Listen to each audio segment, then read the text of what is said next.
The Intro Sim is a simulated mindscape created by the Neurostalgia Institute to ensure new neuroprobers are fully prepared before working with their first client. Although not as complex as an actual client, the Intro Sim offers unique guidance to train and remind neuroprobers of the key principles and techniques of neuroprobing. We at the Neurostalgia Institute hope you enjoy this introductory simulation.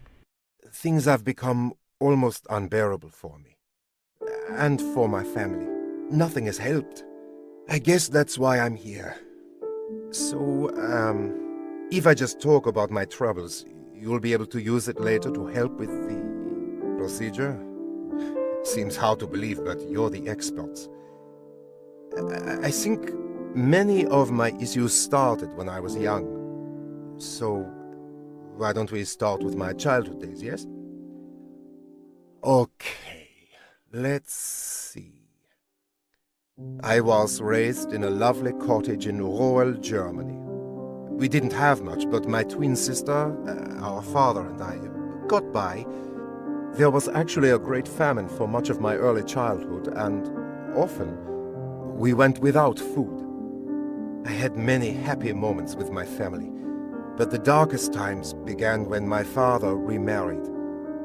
My stepmother always resented my sister and me.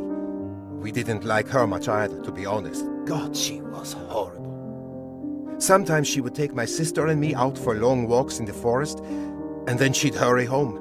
My sister and I couldn't keep up, and we'd often get lost. We learned to leave a trail of whatever we could find on those walks to help us get home.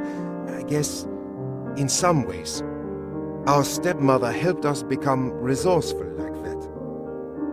My sister is a real fighter. The kind of woman any girl or boy could look up to. She volunteers to work with various youth organizations now. Enough about her. Okay, what else? Maybe I should talk about my feelings, yes? You may find it hard to believe, but I've always struggled with various eating disorders and anxiety around food. Eating anything rich makes me feel scared and anxious. It's hard to describe. My sister has actually experienced similar issues, and it has worsened for us both as we've gotten older. That's not normal, now, is it? We've seen countless doctors about this in the past. They've determined that our issues may be trauma-related, but have yet to help us sort out the underlying source. They have yet to fix us. That's why we're here. Welcome to Neuroprober Training. I am pleased to be your guide. When I'm speaking, you can always make a right-click motion to skip the instruction.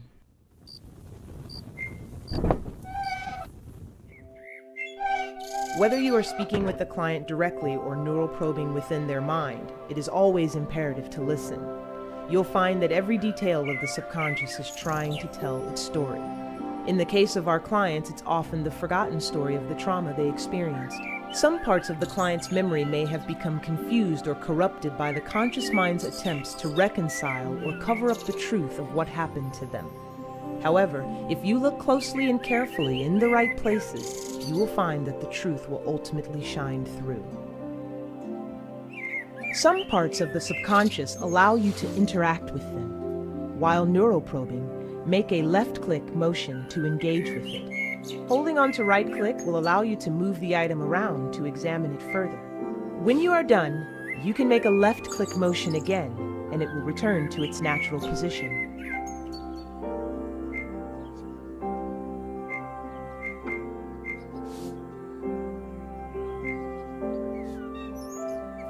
While neuroprobing, you will encounter objects that look like photographs. This is how your consciousness interprets the concrete memory moments it finds within the client's psyche. Typically, there are about 10 of these memory photos found in each psyche.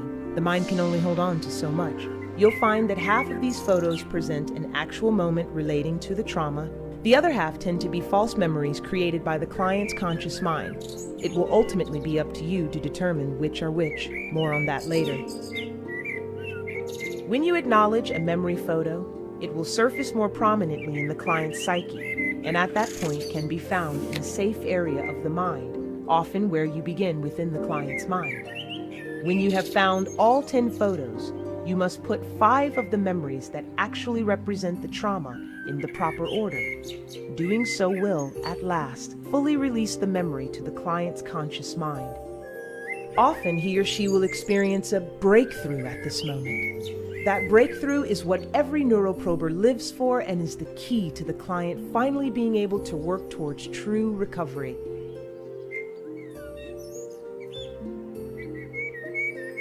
The most important thing you do as a neuroprober is find and acknowledge these photos.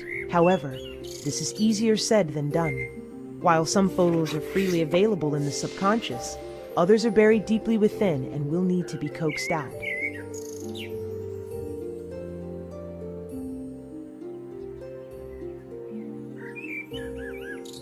Interacting with one part of the mind can sometimes open up new areas of the psyche. Some things, like these doors, can change their state in response to actions taken elsewhere.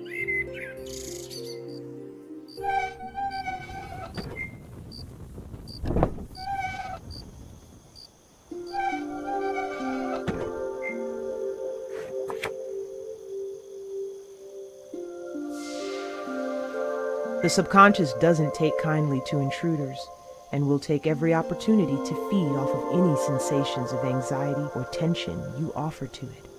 If you can, try to stay calm and peaceful, even in the face of terror. If you can calm yourself, you'll find the subconscious will calm itself too.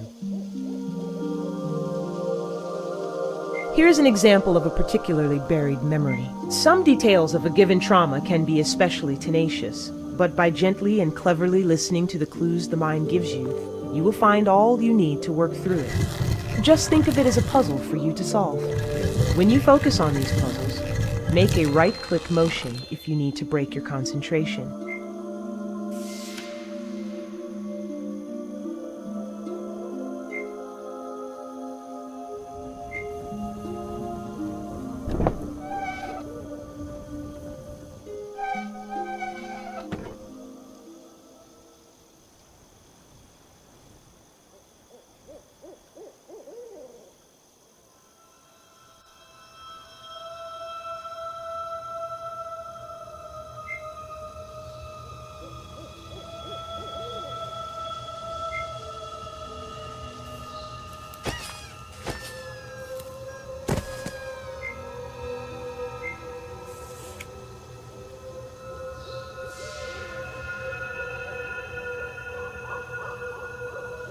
While neuroprobing, your consciousness is lost deep inside the subconscious mind of the client.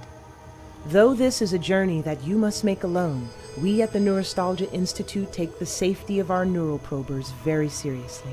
If you need to access any of your neuroprober tools or pull your consciousness free, press your finger where an escape key might be. This will bring up your neuroprober tools and you can proceed as needed from there.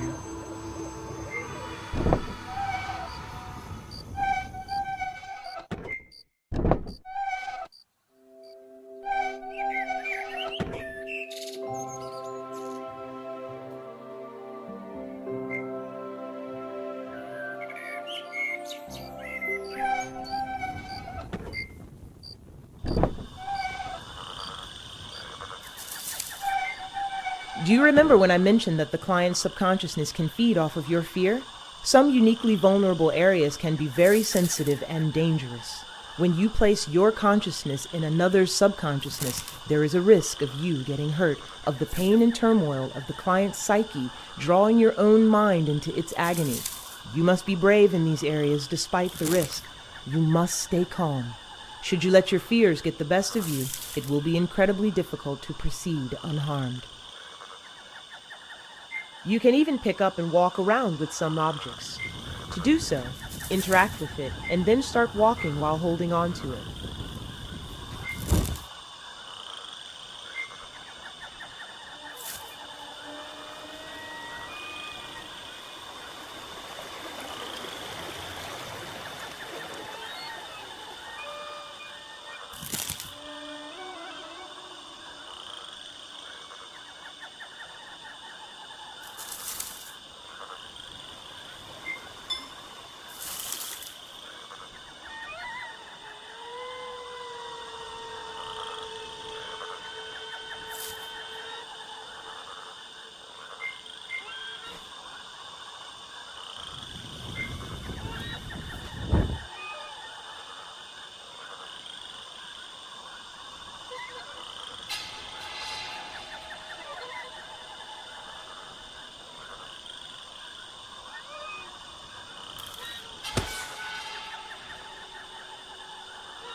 Remember, this is just a simulation created by the Neurostalgia Institute.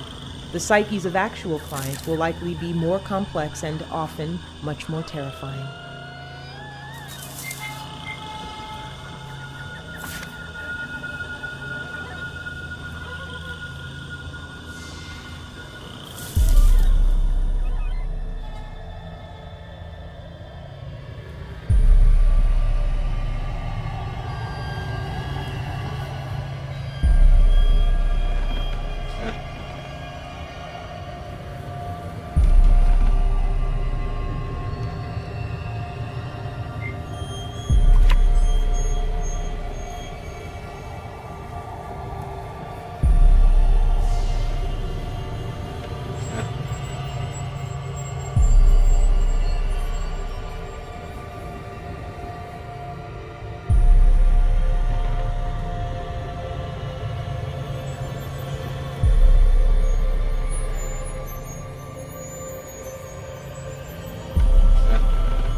When your consciousness is in another's subconsciousness, your psyches will inevitably intermingle. Just as the client's mind can affect you, you will see parts of yourself reflected in the mind of the client. Tread lightly and tread carefully.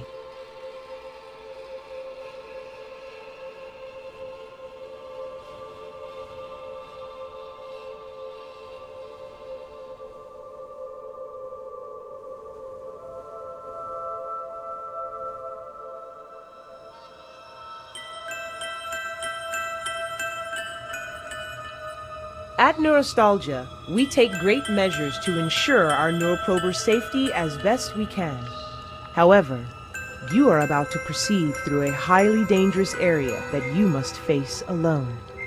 If the client's subconscious becomes too volatile, you will be automatically removed from this area of the mind and taken to a safer area of the mind. Use this as an opportunity to collect yourself. When you're ready, you will be able to easily return to where you left off, to battle the darkness and chaos that has taken root in the client's subconscious.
This is a simulation, not an actual client. Clients are very nuanced, but this sim may be more simple than you think. Trust your gut based on the clues you saw.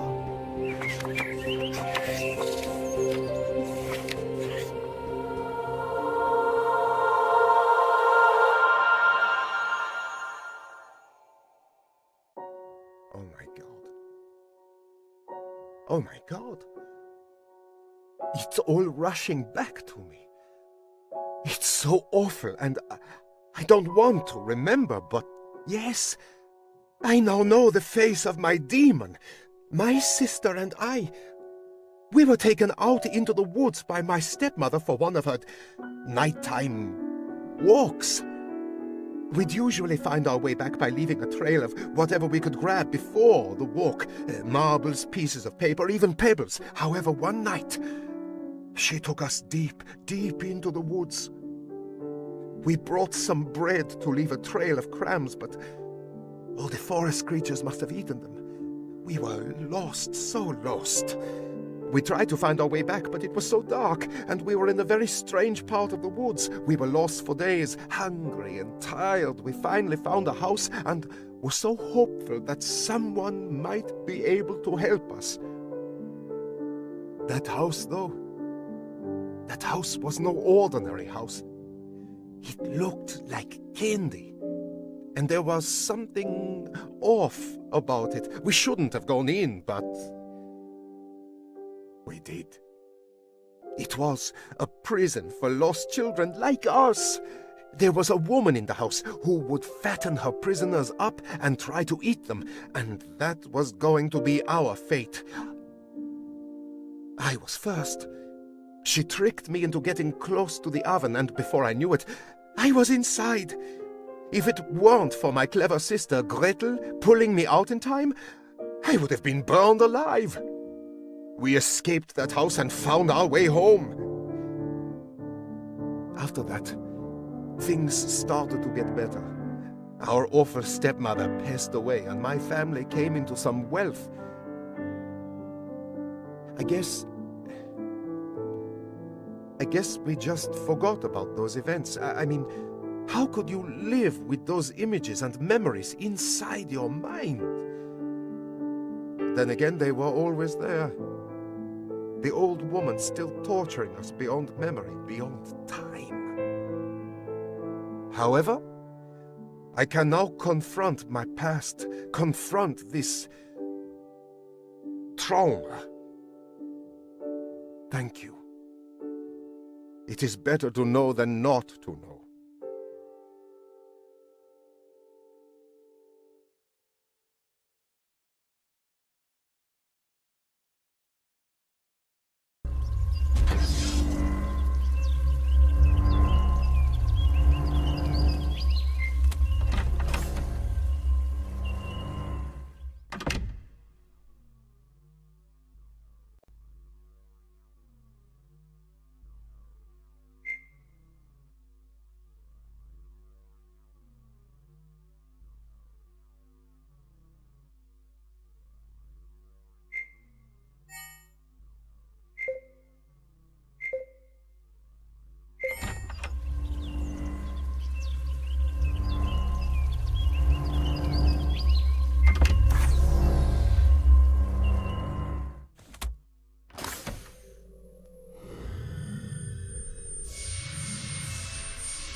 I guess I don't know where to start. Anywhere? Okay. Well, I've been a real estate agent for the past 20 years. I graduated from a small college just about half an hour from here, actually. I've never been married. I have no siblings. I've always loved cats. I hate churches. I guess I've always been a little bit of a loner. I really hate how people look at me. Especially lately. I've honestly felt pretty, I don't know, normal. Until about a couple of years ago, after my mother's death. That was when things started to come apart.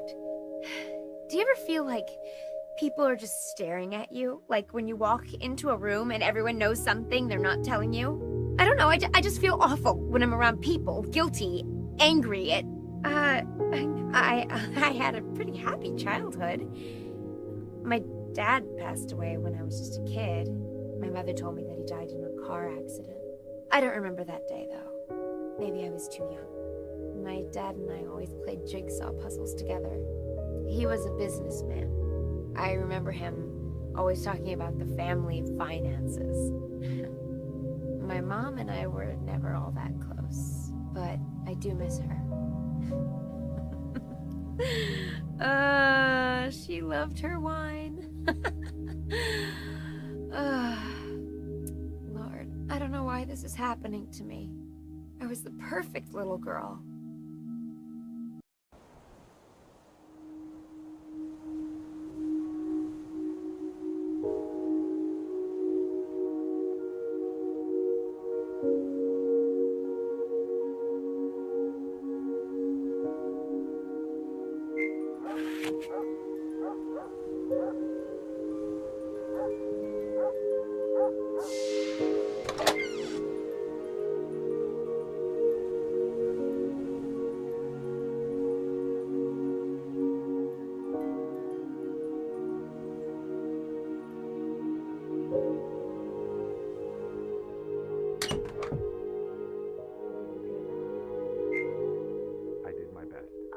How late are they? I have it under control. Why can't you pay the bills? I'm trying. It's your fault. You pay them then.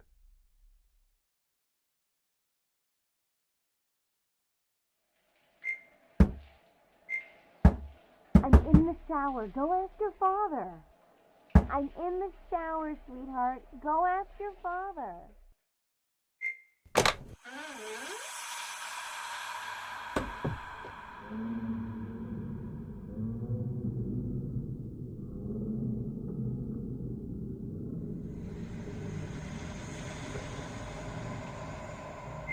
Turn the lights off and go to sleep, honey.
made my...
Stay out of the way.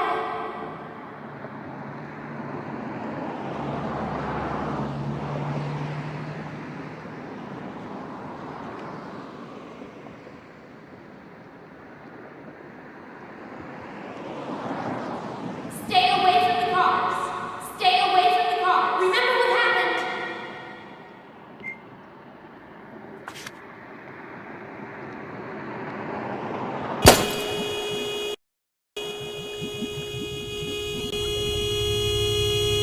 Go away!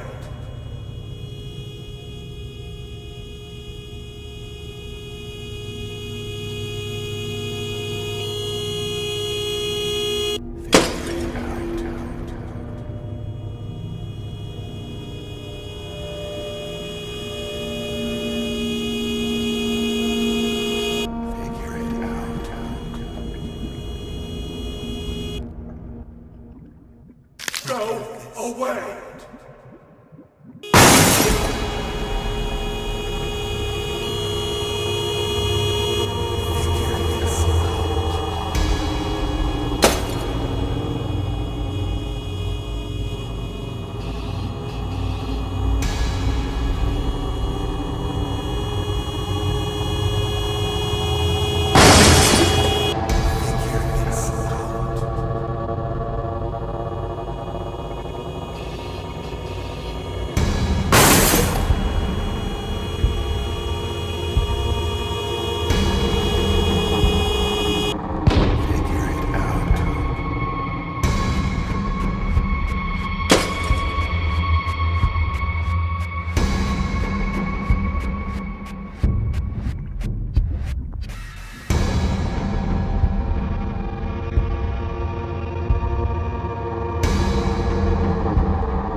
I remember now.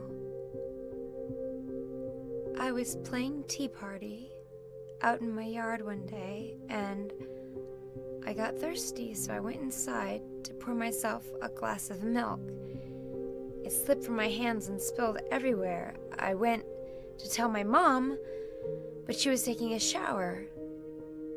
So I went to tell my father. He was upstairs in his bedroom, and when I opened the door, he had a gun in his mouth. He looked at me, and then he shot himself. He shot himself. It was so terrible. I couldn't remember what happened. So my mom, she must have made up the story of the car accident to protect me from ever remembering. But I guess I always knew that was a lie. I always knew.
You should come to hell with me someday. I'm a monster. No, they're the monsters.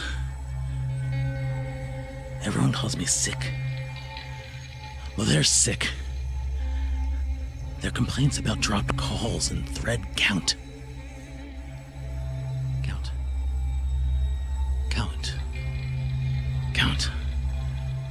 Count the mistakes.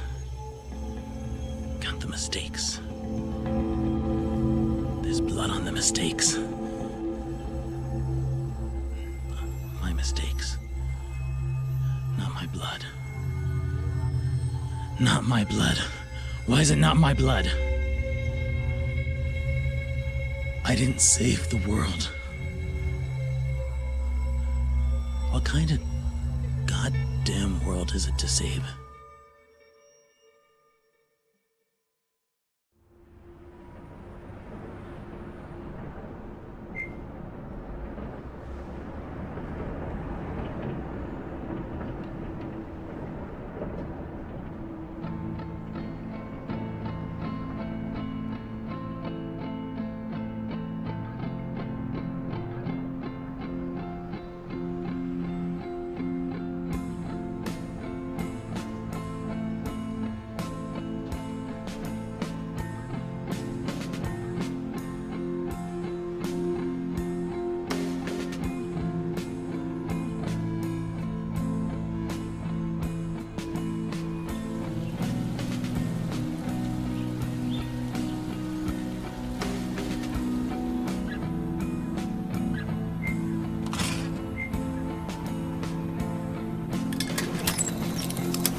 bullet for him. He's totally not worth it.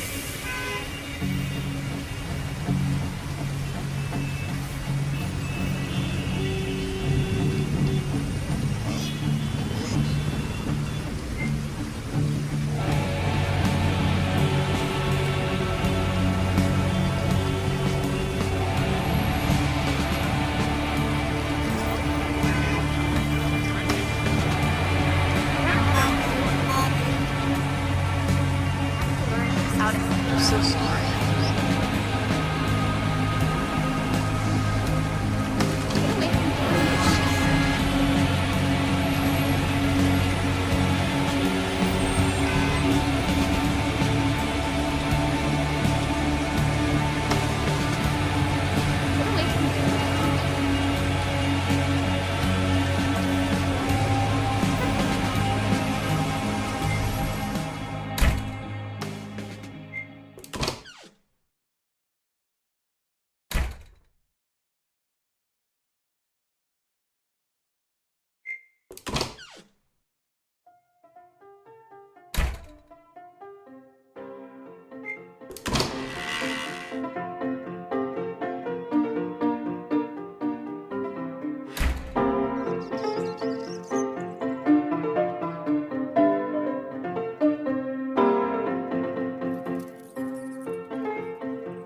away from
me.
All I want is a decent throat. Is that too much to ask?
I walked into that meeting, it was like a total ambush.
I've been running from my past for so long that I forgot what its face looked like. I see it now. I see it in the faces of my brothers and sisters. I see it in the faces of those I killed. When I killed my first, I died with him, you know. With every drop spilled afterwards, I felt like I became less human and more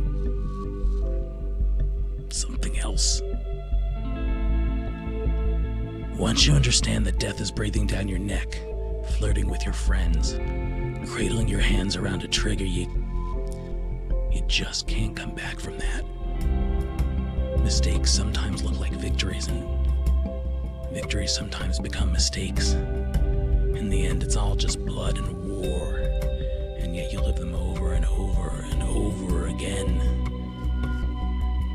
Thing is, I never came home from war, but this other monster did. This monster doesn't belong in civilian life.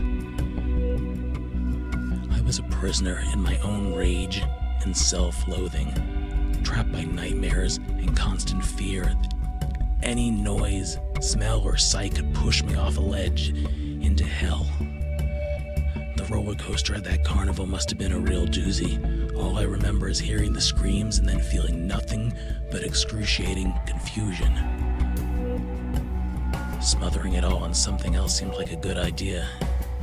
It wasn't. It helped take the edge off, but only pushed me further into the darkness. I didn't care. I hated everyone. All those ungrateful idiots who could never understand what those who lost their souls went through to protect them. And yet I so longed to be part of it again. I lost myself. I was a ghost within shadows. I know I'm not alone. I know I can get help if I ask. The ghosts won't stop following me no matter how much I try to forget or exorcise them with drugs and booze. Perhaps now I can reach out my hand. Not for spare change, but for backup. I guess I could use a little backup for this one last battle.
I appreciate the concern and all your efforts, but all this is quite excessive.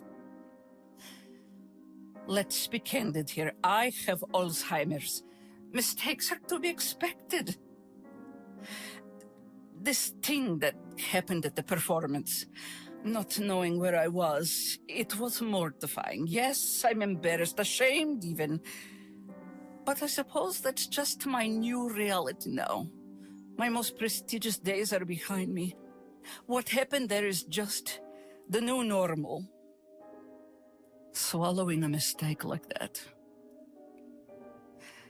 Ever since I was a child, my motto was always, pain makes you worthy. Perfection makes it worth it.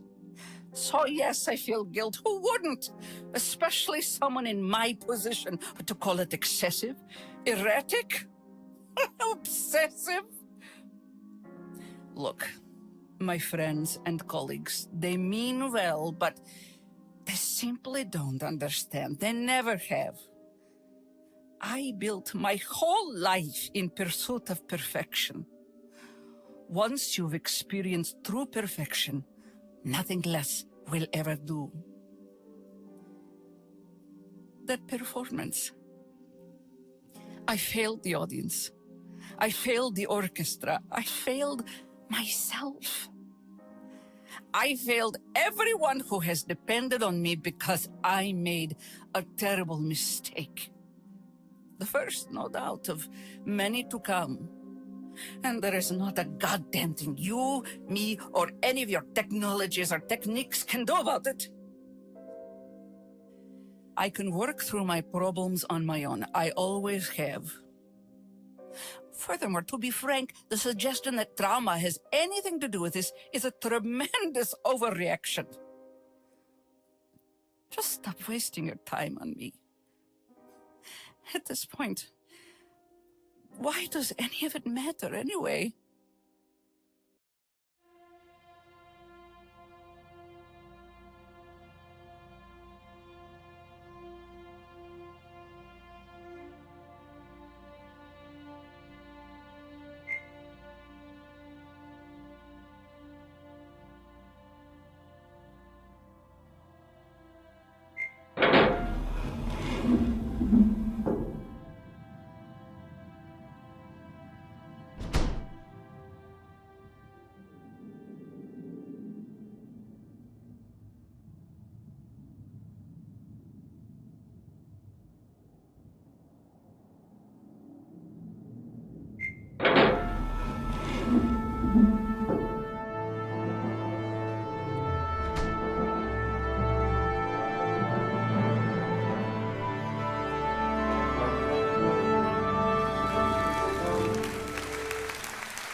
Well, here we are.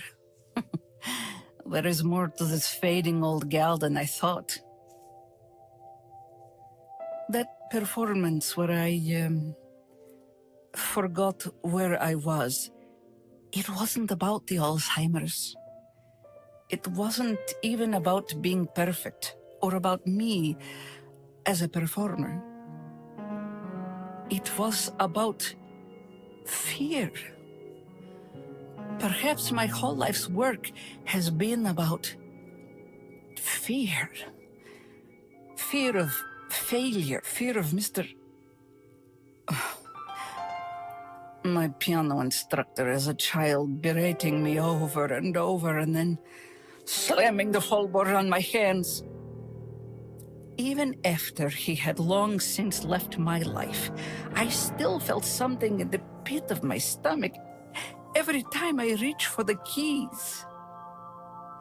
Curious how I forgot that moment, and yet its ghost continued to haunt me, pushing me, chasing me really to the greatest heights, taking its toll on my spirit with every step, every perfect performance.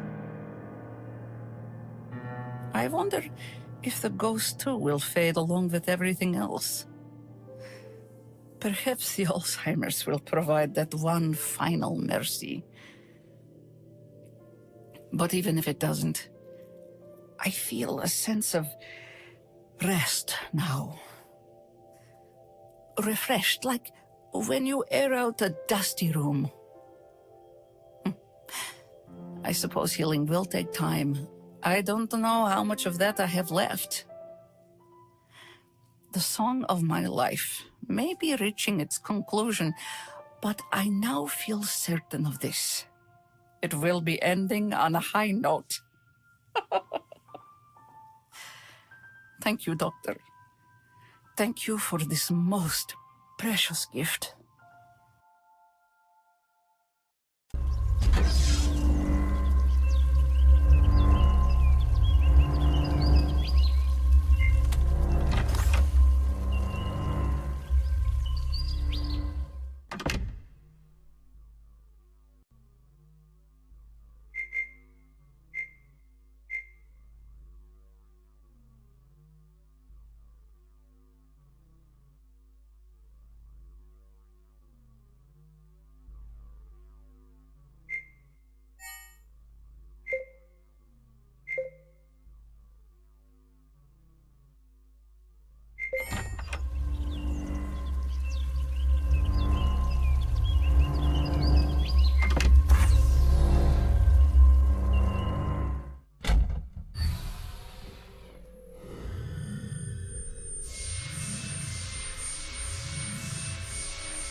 It's funny, I usually get really uncomfortable in places like these. People just don't, get it. I don't believe much in therapy, to be honest. However, I know my friends say they're concerned. They practically kidnapped me, so I would talk to someone this time. I don't know what they want. But you've been very gracious, and I guess I'll try. I guess. So, okay, sure. I've become a bit of a shut-in. I don't leave my apartment much these days. It's better that way. It keeps me safe. Yeah, I keep it clean. I'm in control there. Maybe I just got tired of feeling overwhelmed out there. Tired of the wrong thing happening out there. Tired of the consequences of my actions or inactions. I don't know, just tired. I guess I know it's a problem, but it's maybe not that big of a deal. I mean, some birds live their whole lives in cages and are perfectly happy. Oh, keep going. I'm happy to say that I've been in a steady relationship for a little over a year now. Yes, in case you were wondering, I am transgender, and my love knows and is fine with it. My partner is so great, always thinking of me and keeping me out of trouble. I mean, of course, we have our arguments, sure, but what good relationships don't, right? Okay, well, I'm here now. So if you want to go into the depths of my mind to help me with, well, whatever it is you do, by all means, have at it. I still don't think you can or need to help me, but whatever, it's fine. Whatever it is you need to do so I can get out of here and go home.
cannot be completed as dialed.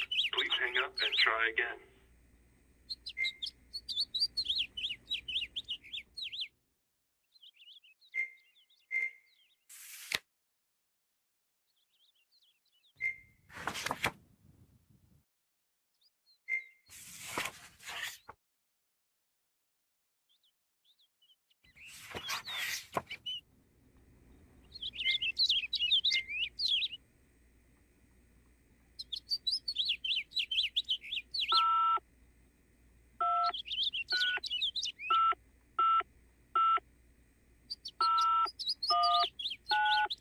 I'm sorry, that number is not in service.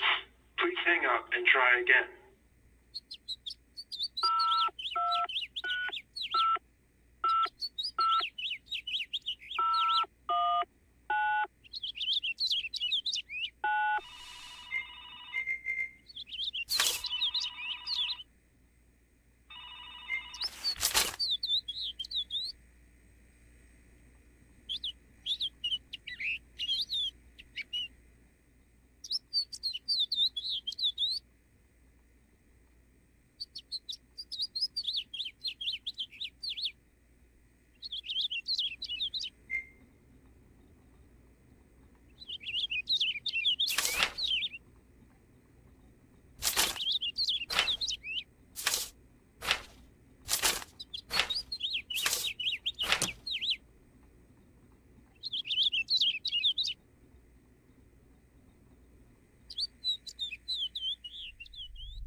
You shouldn't have done that. You brought this on yourself. This is what you deserve. You're worthless. You did this to yourself. Fucking idiot. It would be better if you were dead. This is what you deserve. You did this to yourself.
We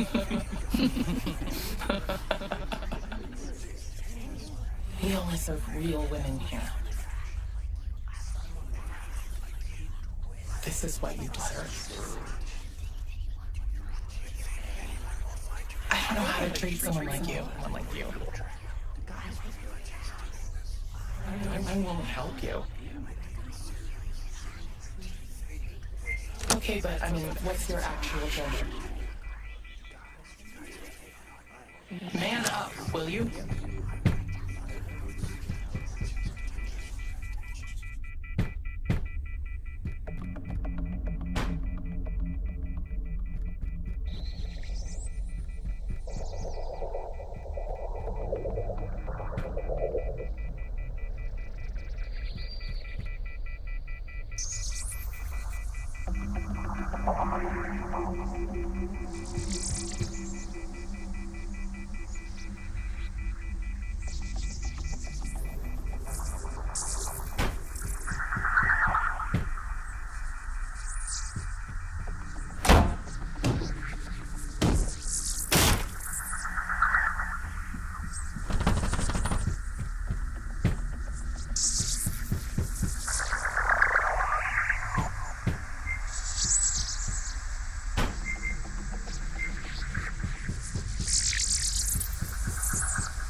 You knew this would happen.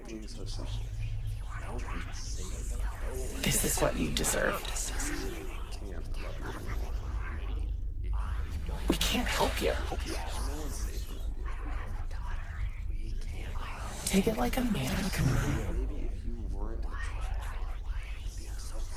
This is your fault. This is your fault. You knew what would happen if you involved us. What did you expect to happen?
I thought that if I kept ignoring, forgetting the little truths and the big ones, it would all eventually improve. That is, if I did everything right, if I conformed to my love's expectations, maybe then everything would be perfect. I would get my reward for all the shit I've been through. But at the end of the day, it wasn't the words. It wasn't the actions. It wasn't the hate. It was my hate for myself. Deep down, I welcomed the rage. I embraced it. It confirmed what I thought I knew about myself.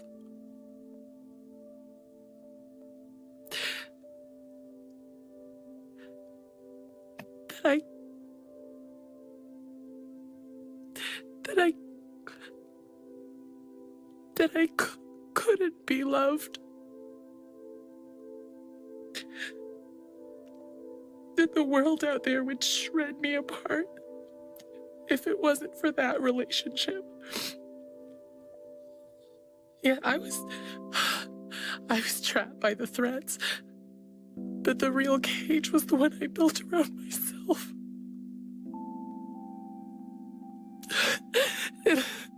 It all sounds so ridiculous when I say it out loud, but I think it's the truth. My poor little bird. God, there was something else.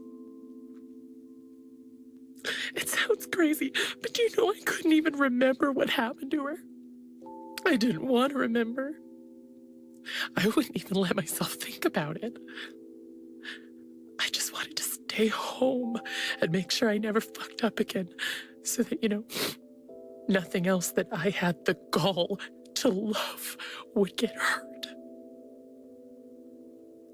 The whole thing, it prevented me from being. But I think I understand now. I know what it is I need to do. With help and my true friends, I can do this. I can do this. I deserve this. I deserve freedom.